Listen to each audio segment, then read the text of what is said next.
the Earth is cooling. At least from 1940 to 1970, this is true. The Earth cooled by about 0.3 degrees Celsius, according to NASA's Earth Observatory page. What does this mean for us?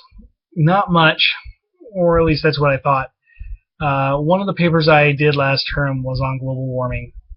I was skeptical at first, but as I did my research, there was enough facts that I uncovered that I began to sway to the side of that it is happening.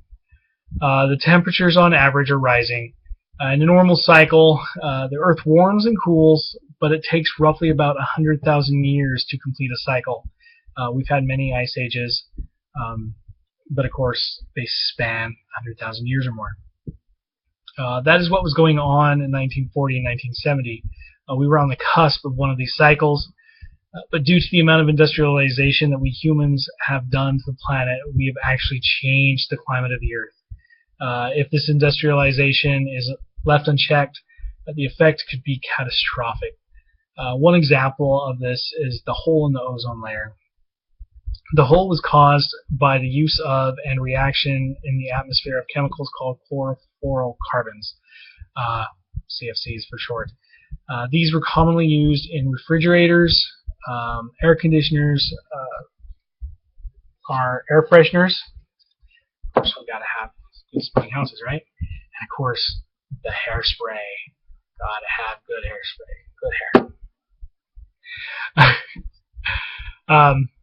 The governments felt strongly enough about these issues that they created protocols to try and help repair the damage that was going on. These can be found on the United Nations sites, as well as a plethora of global warming sites, and even sites just dealing specifically with these protocols themselves. The first was created in 1980 under the Reagan administration. It was called the Montreal Protocol. It dealt with the reduction of and eventually the elimination of the CFCs from our air cans and hairspray and refrigerators, air conditioners, and even industrial complexes. The second that was adopted was the Kyoto Protocol, and it was adopted in 1997 and was actually entered into force in 2005. This protocol was a voluntary protocol where the countries themselves, the UN, decided how much they would reduce greenhouse gases by their country by a certain time frame. Every country had the same time frame, but each country decided their own emission reduction. Few actually met their goals, but a lot were able to reduce their emissions. After the first time frame was up, they reevaluated and set new goals for themselves. Sadly, when the protocol was adopted, the current administration, the Clinton administration, actually joined up for it. But before it was entered into force, the administration at the time, which was the Bush administration, decided to pull us out. He gave reasons why, whether they were good or not. It's up to the public to decide, I guess.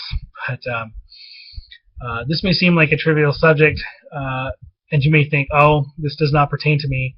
But for those of us who have or are planning on having families, it does. We may not really feel the effects now, and possibly our children may just be slightly affected.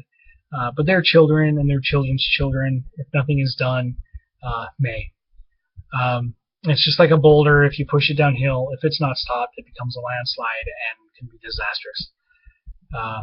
I hope this gets you to think a little about what we do today and how it affects ourselves and our future generations. But that's enough heavy stuff for now. I look forward to seeing some of your videos. Good night.